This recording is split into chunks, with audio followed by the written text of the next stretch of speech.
اس کے ہاتھ تیزی سے چل رہے تھے، بال جنہیں اس نے کل ہلکے سنہرے رنگ میں رنگا تھا سیدھے ہو کر مزید خوبصورت نظر آ رہے تھے۔ اس نے بالوں کو دو حصوں میں سمیٹ کر سامنے کی طرف کھلا چھوڑ دیا۔ ایک نظر اپنے تیکھے نقوش والے حسین چہرے پر ڈال کر وہ بیڈ پر رکھے فون کی طرف بڑھی۔ آخر محنت وصول بھی تو کرنی تھی۔ تیزی سے پاس ورڈ ڈال کر اس نے اپنا ٹک ٹاک ایپ اوپن کیا۔ پچھلے دنوں اس نے ایک لڑکے کے ساتھ ویڈیو بھی بنائی تھی، وہ کافی ہٹ ہوئی تھی۔ تب سے وہ خود کو عالیہ بھٹ سے کم سمجھنے پر راضی نہیں تھی۔ آج بھی اس کا ارادہ کچھ ایسا ہی کرنے کا تھا۔ ہزاروں کی تعداد میں آنے والے ویوز نے اس کی خود پسندی کے لیول کو مزید بڑھا دیا۔ وہ جانتی تھی پہلی ویڈیو کی طرح یہ ویڈیو بھی سوشل میڈیا پر گھومتی رہے گی۔ شہرت ہی تو وہ چاہتی تھی۔ یوٹیوب پر کمنٹس پڑھتے ہوئے اس کی نظر گھڑی پر پڑی۔ وہ فوراً اٹھ کھڑی ہوئی۔ آج اس کا انٹرویو تھا اور اسے کبھی امید تھی کہ اسے جاب مل جائے گی۔ ڈرائیونگ کرتے ہوئے بھی وہ اپنی ویڈیو کے بارے میں سوچتے ہوئے مسکراتی رہی۔ ٹریفک نہ ہونے کی وجہ سے وہ جلدی مطلوبہ جگہ پائی گئی۔ کافی دیر انتظار کے بعد اسے اندر بلایا گیا۔ "میں آئی کم ان سر؟" ذرا سا دروازہ کھول کر اس نے اندر آنے کی اجازت مانگی۔ اندر بیٹھے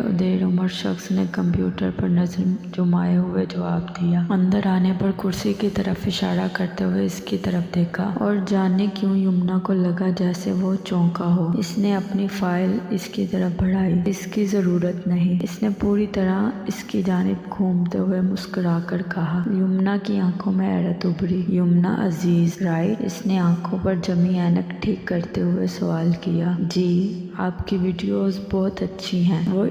وہ ایسے کہہ رہا تھا جیسے وہ انٹرویو کے لیے نہیں بلکہ اس سے ملاقات کے لیے آئی ہو۔ "ٹھیک ہے۔" اس نے مسکرا کر تعریف وصول کر لی۔ "ہمیں ایک ماڈل کی ضرورت ہے اور آپ ہماری ڈیمانڈز پر پوری اترتی ہیں۔" اس کی بات پر اس نے حیرت سے اس کی شکل دیکھی۔ "میں تو ڈیجیٹل ڈیزائننگ۔" اس کی بات مکمل بھی نہیں ہونے پائی تھی کہ وہ بول پڑا۔ "اس کے لیے ہمارے پاس مزید قابل کینڈیڈیٹ ہیں۔" اسے یہ امید نہیں تھی کہ اس کو یہ سننے کو ملے گا۔ "مطلب کیا ہے آپ کا؟" "میں کام ڈاؤن یمنا، میرا مطلب ہے کہ تم پر ماڈلنگ زیادہ سوٹ کرتی ہے۔ اب دیکھو یہ ویڈیو، ہمارے بال اور آنکھیں تو قدرت نے حسین بنائی ہی ہیں، ہمارے ڈریسز اور میک اپ چار چاند لگا دیں گے۔" اس نے کہتے ہوئے ویڈیو پلے کی۔ جیسے جیسے وہ ویڈیو چل رہی تھی ویسے ویسے اس کی کان کی لویں سرخ ہو رہی تھیں۔ اس نے نہیں سوچا تھا کہ اسے اپنی اتنی اچھی ویڈیو اتنی بری بھی لگ سکتی ہے، اور پھر وہ خود کو روک نہ سکی۔ ایک جھٹکے سے اٹھی اور نکلتی چلی گئی۔ کار تک پہنچتے پہنچتے اس کا سانس پھول گیا تھا۔ گاڑی میں بیٹھ کر وہ خود کو سنبھالنے کی کوشش کرتی رہی، مگر اس شخص کی اسکرین پر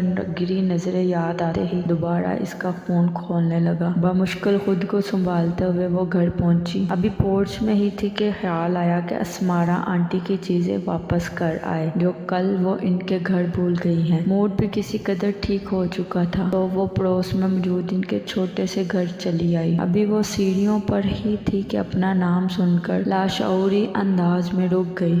کیوں نہیں پسند وہ تجھے؟ آخر کیا کمی ہے اس میں؟ اسمارا آنٹی کی آواز اس کے کانوں سے ٹکرائی۔ "کمی ہے ماما، آپ سمجھ کیوں نہیں رہی؟ جس لڑکی کو عزت کی پرواہ نہ ہو وہ آپ کی اور میری عزت کس طرح کرے گی؟ ٹک ٹاک پر مختلف لڑکوں کے ساتھ ناچنے والی لڑکی کیا گھر بسا سکتی ہے؟ عورت کے ہاتھ میں گھر کا ماحول ہوتا ہے، جس کے اپنے اندر حیا نہ ہو۔" سلیمان اور بھی جانے کیا کہتا، مگر وہ مزید سننے کے لیے نہ رکی۔ گھر پہنچ کر وہ کمرہ بند کر کے بیڈ پر ڈھیر ہو گئی۔ آنسو آنکھوں سے نکل کر بالوں میں جذب ہوتے رہے۔ خود سلیمان کے ساتھ بھی اس کی کئی ویڈیوز تھیں۔ سوشل میڈیا پر تعریفوں کے پل باندھنے والے لوگ در حقیقت کیا سوچ رہے تھے اس نے آج جانا تھا۔ وہ ایک عزت دار گھرانے سے تعلق رکھنے والی خاندانی لڑکی تھی، مگر نہیں، عورت کو اپنی عزت خود کروانی پڑتی ہے، معاشرے کو کیا الزام دینا۔ اسے یاد تھا ایک دفعہ اس کی کزن نے اس کی اصلاح کرنی چاہی، مگر اس نے جلن سمجھ کر امینا کا کتنا مذاق اڑایا تھا۔ مگر آج قدرت نے اسے سمجھا دیا کہ اس کی ایک ایک بات حرف بحرف درست تھی۔ اس نے فون سے ساری ویڈیوز ڈیلیٹ کر ڈالی۔